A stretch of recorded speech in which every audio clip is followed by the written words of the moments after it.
Qu'est-ce qu'un comportementaliste animalier? Concrètement, qu'est-ce qu'il fait, comment et pourquoi? Je m'appelle Marie Sutter, je suis spécialisée en comportement et bien-être animal et je suis aussi la fondatrice d'Animo, des animaux et des hommes, qui propose des formations pour les professionnels mais aussi le grand public pour transmettre au plus grand nombre ma passion et mes connaissances sur le bien-être animal. Concrètement, qu'est-ce que la profession de comportementaliste animalier? Vous en avez peut-être entendu parler, il y a de plus en plus de formations privées qui proposent de vous former, de vous préparer à ce métier, dont notamment la formation d'Animo qui est proposée 2 fois par an et qui vous permet de vous préparer au fait de devenir comportementaliste, équin, canin et félin. Si vous hésitez, il est important que vous compreniez vraiment concrètement ce qu'on fait. Donc, avant tout, le comportementaliste animalier, comme son nom l'indique, c'est un spécialiste du comportement animal. Donc évidemment, il doit avoir des bases solides en éthologie, en compréhension, en science en fait, du comportement animal, mais il doit également avoir des connaissances extrêmement importantes et extrêmement tangibles, on va dire, sur l'éducation de l'animal, même si son travail n'est pas d'entraîner les animaux, mais il doit être au fait des processus cognitifs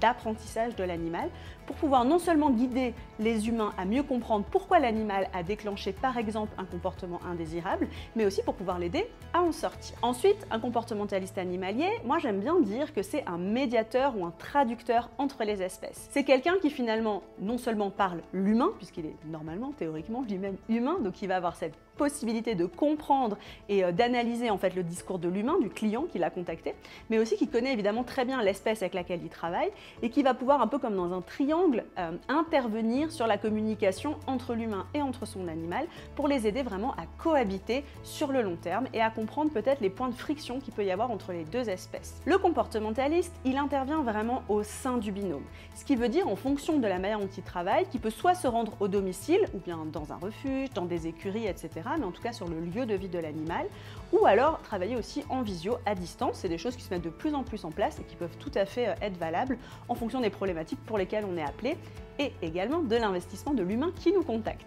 Donc ça c'est très important de le comprendre, le comportementaliste va donc intervenir dans le quotidien, il va vraiment décrypter un peu comme un inspecteur, il va vraiment regarder tous les petits indices dans le lieu de vie mais aussi dans le planning de l'humain qu'il a contacté, dans les routines qui sont mises en place, dans les autres individus qui partagent le foyer, donc ça peut être d'autres humains, par exemple si la personne qui vous contacte est en couple, si il ou elle a des enfants, colocataires, etc., mais aussi s'il y a d'autres animaux dans le foyer. Et ensuite il va falloir analyser toutes ces informations de manière extrêmement précise. Par exemple, où sont les lieux de repos, où sont les lieux potentiellement d'élimination dans le cas du chat quand on a des lieux à l'intérieur. Pareil, si vous avez des rongeurs ou des petits mammifères à la maison, le comportementaliste va vraiment observer où, quand, comment est-ce que toutes les choses se mettent en place. Où est-ce que l'animal dort, où est-ce qu'il interagit avec des congénères s'il en a, où est-ce qu'il se nourrit, où est-ce qu'il se déplace, où est-ce qu'il joue, s'il joue et s'il exprime des comportements ludiques, etc., etc. Le comportementaliste a vraiment une importance tangible au sein du foyer et il va vraiment s'introduire dans le foyer pour mieux comprendre ce qui s'y passe et aider à la résolution des comportements indésirables. C'est justement de ça dont je voulais vous parler maintenant. Le comportementaliste, il est généralement appelé justement pour résoudre des problèmes de comportement indésirable. Alors quand on dit indésirable, attention, c'est indésirable généralement pour l'humain. Donc on pourrait en parler pendant des heures, je vais vous résumer les choses là, mais on a vraiment différents types de comportements indésirables et la plupart du temps, quand on est contacté en tant que comportementaliste, c'est par des humains qui sont débordés parce que l'animal fait des choses qui en fait sont complètement logiques pour l'animal, qui font tout à fait partie de son répertoire comportemental, des comportements qu'il est censé faire, mais qui en fait deviennent gênantes au quotidien pour l'humain. Je prends des exemples, ça peut être les aboiements intempestifs par exemple, mais un chien qui aboie, c'est normal. Ça peut être un chat qui va creuser, ça peut être un cheval aussi, ça peut être qui hennit, qui bouscule, qui réclame ses congénères, des choses comme ça. Donc ça, ce sont des comportements dits indésirables, comportements gênants aussi. Et ça, c'est typiquement une des activités vraiment du comportementaliste. Et quand la personne commence à être un peu plus connue et reconnue dans son métier, il peut aussi arriver que le comportementaliste soit appelé en amont de l'adoption de l'animal. Donc ça, évidemment, pour nous, professionnels, c'est le Graal. C'est-à-dire que ça nous permet d'arriver avant que les problèmes ne s'ancrent, que les problèmes vraiment ne s'installent au sein du binôme. Et du coup, ça nous permet d'intervenir évidemment beaucoup plus tôt et de mettre en place des solutions efficaces pour que les choses soient sereines dès le début. Une chose importante quand on est comportementaliste, et moi c'est vraiment ce qui me faisait vibrer quand je me suis lancée dans ce métier-là, c'est qu'on est en fait à mi-chemin entre la science et le terrain. C'est-à-dire que, je vous le disais tout à l'heure, on doit être formé en éthologie, en comportement animal, et du coup, on va aller puiser en fait dans les études qui sont faites régulièrement sur le comportement des animaux. On va essayer de comprendre, d'analyser, de disséquer. Donc les études, ça peut être évidemment en lisant les articles scientifiques, ce que normalement mes collègues et moi faisons très régulièrement. Ça peut être aussi en nous rendant dans des colloques ou dans des séminaires qui réunissent des scientifiques du monde entier spécialisés dans des thématiques extrêmement précises en termes de bien-être et de comportement animal ou même de santé animale en fonction des casquettes qu'on peut avoir. Ça peut être aussi évidemment en lisant des livres ou en se rendant dans des formations complémentaires en éducation ou en comportement animal. Donc on va vraiment essayer d'avoir un bagage scientifique extrêmement solide et surtout extrêmement renouvelé. Se limiter à ses acquis quand on est comportementaliste, c'est le début de la fin. Parce que les sciences du comportement évoluent, il y a des nouvelles études en permanence et il y a tellement de choses qui explosent ces dernières années que déjà c'est passionnant, donc ça serait super dommage d'arrêter de se former. Et en plus, c'est le meilleur moyen de répondre à notre public. En effet, quand on est comportementaliste, on s'en rend assez vite compte, et moi c'est vraiment quelque chose que j'observe encore plus ces dernières années, c'est que nos clients sont de plus en plus sensibilisés au bien-être animal et justement aux sciences du comportement. C'est même pas rare du tout que j'ai des clients qui soient beaucoup plus avancés que certains professionnels qui travaillent depuis 20 ans et qui en fait n'ont jamais refait une formation depuis celle qu'ils avaient fait initialement il y a plusieurs décennies. Donc c'est vraiment important de garder le rythme et de rester en mouvement, on va dire, intellectuel en permanence. Donc nous, notre première étape, comme je disais, quand on veut lier la science et le terrain, c'est ça, c'est déjà de maîtriser la science au maximum, d'être vraiment noyé dedans, de se remettre en question en permanence.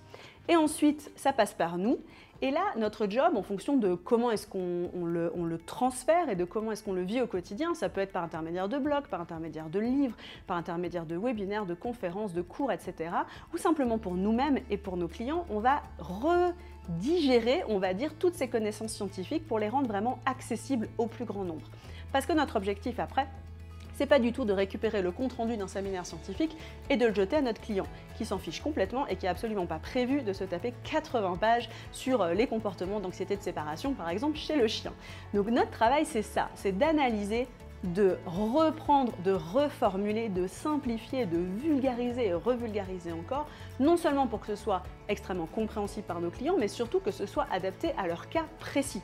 Parce que s'il y a bien un truc dont le client n'a pas besoin, c'est qu'on lui parle de tous les chiens du monde si lui il vous appelle pour un chien spécifique, à savoir le sien, qu'il aime du plus profond de son cœur et avec lequel il a envie d'avoir la relation la plus apaisée possible.